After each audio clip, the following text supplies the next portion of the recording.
Under the current of what is now I had a summer job in the towboat industry. are often the silent whispers Another year and a half of the past, in one summer.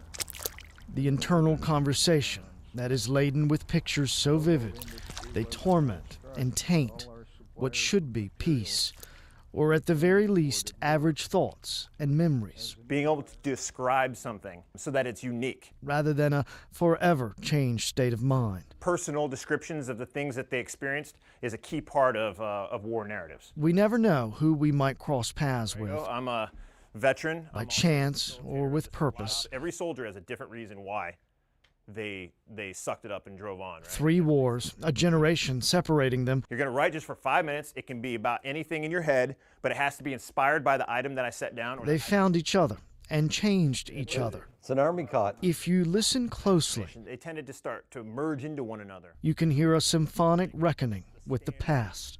All those stories that you lived and that you saw, those are the stories that we're here to write about. The greatest generation rarely spoke of their war. The Vietnam generation, A lot of times you got labeled warmonger or baby killer straight away often not welcome to. because that's what appeared on the news and they got labeled. Anybody else?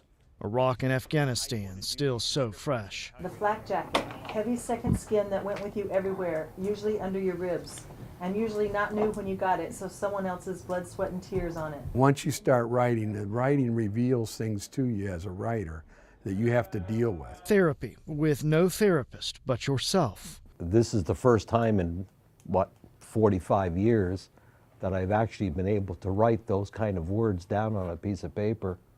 And when I read them back, I have to think twice that that was me.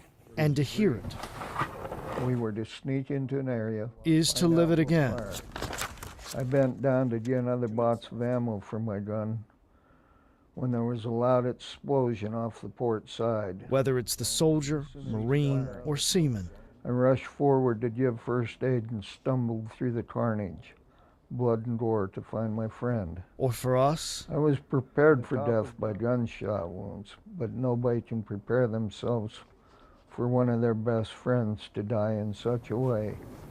to live it for the first time. As a father would handle his newborn child, I placed his brain back in the cavity, covered it with some of the skull cap, and wrapped a battle dressing around his head. As veterans are eventually laid to rest, they often take with them their story. Was a whole period in this person's life where they did a lot of things, but didn't tell anybody about it.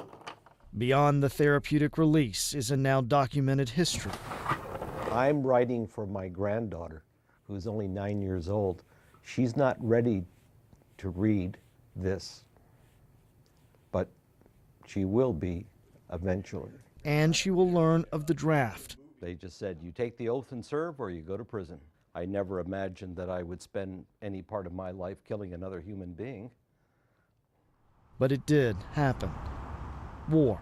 It has always been a part of mankind and will likely continue to be. He is using the same reflective process that we're going to use. The transcription of embedded memories necessary. It helps the individual writing to heal, and also it helps the American public to heal. So the changing tides of life can perhaps allow life to move on.